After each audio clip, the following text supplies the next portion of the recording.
ଏହି ପ୍ରତିଛବିରେ ତୁମେ ଯାହା ଦେଖୁଛ ଏଥିରେ ଖଣ୍ଡିଏ ଲୁହାର ଧାତୁକୁ ଆମେ ଅତ୍ୟନ୍ତ ଉଚ୍ଚ ତାପମାତ୍ରାରେ ଉତ୍ତପ୍ତ କରି ରଖିଛନ୍ତି। ତେବେ ଏହା କେଉଁ ପ୍ରକାରର ଏକ ପରିବର୍ତ୍ତନ ଅଟେ?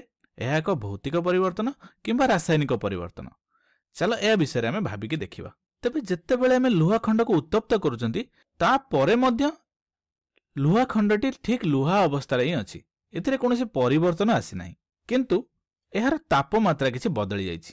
ହେଇପାରେ ଏହାର କିଛି ଆକାର ଏବଂ ଆକୃତିରେ କିଛି ପରିବର୍ତ୍ତନ ଆସିପାରେ, କିନ୍ତୁ ଏଥିରେ ଥିବା ଲୁହାର ପରମାଣୁ ଗୁଡ଼ିକ ବା ଆଇରନର ପରମାଣୁ ଗୁଡ଼ିକ ସେମାନଙ୍କର କୌଣସି ରାସାୟନିକ ଧର୍ମକୁ ପରିବର୍ତ୍ତନ କରିନାହାନ୍ତି ଏବଂ ପୁନଶ୍ଚ ଆମେ ଏହାକୁ ଏହାର ମୂଳ ଅବସ୍ଥାକୁ ପୁନର୍ବାର ପରିଣତ କରିପାରିବା। ଯେତେବେଳେ ଏହାକୁ ଆମେ ଥଣ୍ଡା କରିନେବା ଏହା ପୁନଶ୍ଚ ତାହାର ମୂଳ ଅବସ୍ଥାକୁ ଫେରିଆସିବ। ତେଣୁ ଏହା ହେଉଛି ଏକ ପ୍ରକାରର ଭୌତିକ ପରିବର୍ତ୍ତନ, କାରଣ ଏଥିରେ କୌଣସି ବି ନୂତନ ପଦାର୍ଥ ବା ବସ୍ତୁ ଗଠନ ହୋଇନାହିଁ।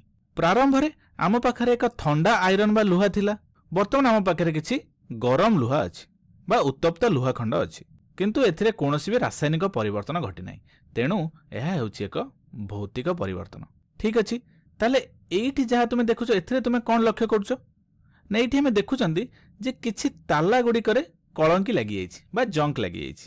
ତେଣୁ ଏହା କେଉଁ ପ୍ରକାର ପରିବର୍ତ୍ତନ ଅଟେ? ଏହା ଭୌତିକ ପରିବର୍ତ୍ତନ କିମ୍ବା ରାସାୟନିକ ପରିବର୍ତ୍ତନ?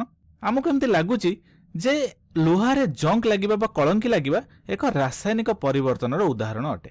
କେମିତି ନା ଦେଖ, ଯେତେବେଳେ ଲୁହା କିଛି ଦିନ ପର୍ଯ୍ୟନ୍ତ ଆର୍ଦ୍ରତା ବା ଜଳକଣା ଏବଂ ଅକ୍ସିଜେନ୍ ସହିତ ପ୍ରତିକ୍ରିୟା କରେ ଏହା ଉପରେ ଜଙ୍କ ବା କଳଙ୍କି ଲାଗିଯାଏ ଏବଂ ଏହି ଜଙ୍କ ବା କଳଙ୍କି ହେଉଛି ଏକ ଲାଲ ବାଦାମୀ ରଙ୍ଗର ଆବରଣ ଯାହାକି ଲୁହାର ପୃଷ୍ଠ ଭାଗରେ ଦେଖାଯାଏ। ଏମିତି କିଛି ତୁମେ ଦେଖିପାରୁଥିବ। ତେବେ ଏଇଠି ଯେଉଁ ଆମେ ଲୁହାଟି ପାଇଲେ ଏଗୁଡ଼ିକ ସାଧାରଣତଃ ଭାବରେ ପ୍ରାରମ୍ଭିକ ଯେଉଁ ଲୁହାଟି ଥିଲା ତାଠାରୁ ସମ୍ପୂର୍ଣ୍ଣ ଭିନ୍ନ ଅଟେ ଏବଂ ଆମେ ଏଇଠି ଯେଉଁ ଲୁହାଟି ପାଇଲେ ଏଗୁଡ଼ିକ ସାଧାରଣତଃ ଭାବରେ ଭିନ୍ନ ଭିନ୍ନ ପଦାର୍ଥମାନଙ୍କ ଦ୍ୱାରା ଗଠନ ହୋଇଥାଏ।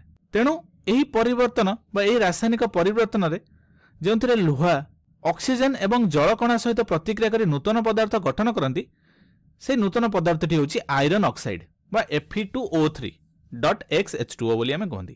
ଏବଂ ଏହି ଲୁହା ଅକ୍ସାଇଡ୍ ବା ଆଇରନ୍ ଅକ୍ସାଇଡ୍ର ଏକ ଭିନ୍ନ ରାସାୟନିକ ଗୁଣ ଥାଏ। ଏହାକୁ ଉତ୍ତପ୍ତ କରିବା କିମ୍ବା ଶୀତଳ କରିବା ମାତ୍ରେ ଏହା ପୁନର୍ବାର ଶୁଦ୍ଧ ଲୁହାରେ ଆଉ ପରିବର୍ତ୍ତନ ହୋଇପାରିବ ନାହିଁ। ତେଣୁ ଆମେ କହିପାରିବା ଯେ ଲୁହାରେ କଳଙ୍କି ଲାଗିବା ଏକ ପ୍ରକାର ରାସାୟନିକ ପରିବର୍ତ୍ତନର ଉଦାହରଣ ଏବଂ ଏହି ପରିବର୍ତ୍ତନ ସାଧାରଣତଃ ଭାବରେ ଦୀର୍ଘ ସମୟ ଧରି ଘଟିଥାଏ। କେତେ ପରିବର୍ତ୍ତନ କିଛି ମାସ ନେଇଥିଲା ବେଳେ କିଛି କିଛି ରାସାୟନିକ ପରିବର୍ତ୍ତନ କିଛି ବର୍ଷ ଧରି ଚାଲିଥାଏ।